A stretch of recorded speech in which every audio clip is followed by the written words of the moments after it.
Kiara was already fumbling through the keys in the dark, trying each one on the lock, but when Endry held the lantern aloft, it became clear which key fit the hole. A black iron, larger than every other key.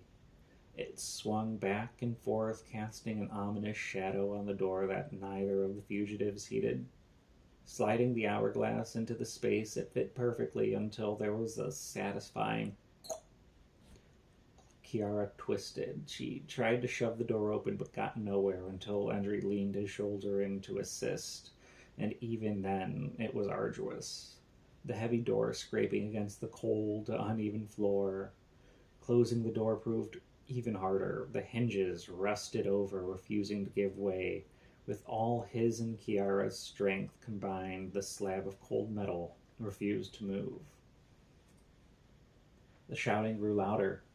Endry could see the glint of a blade flashing in his mind. Without a weapon, Endry would be defenseless here. He grunted and shouted as he put all his weight into the door that resisted motion. Kiara was directly under him, shouting and pushing with the same effort. Even if the door began moving, Endry thought, it wouldn't be quick enough. They weren't going to make it. Then, as someone began pushing through the door, a rush of air came from behind Endry and Kiara, and with a crash, the massive, unyielding door slammed shut.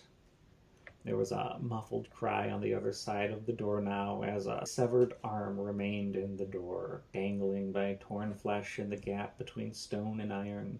Whomever this limb belonged to, it wasn't the knight. A gray tunic sleeve fell around the hanging wrist instead of plate armor.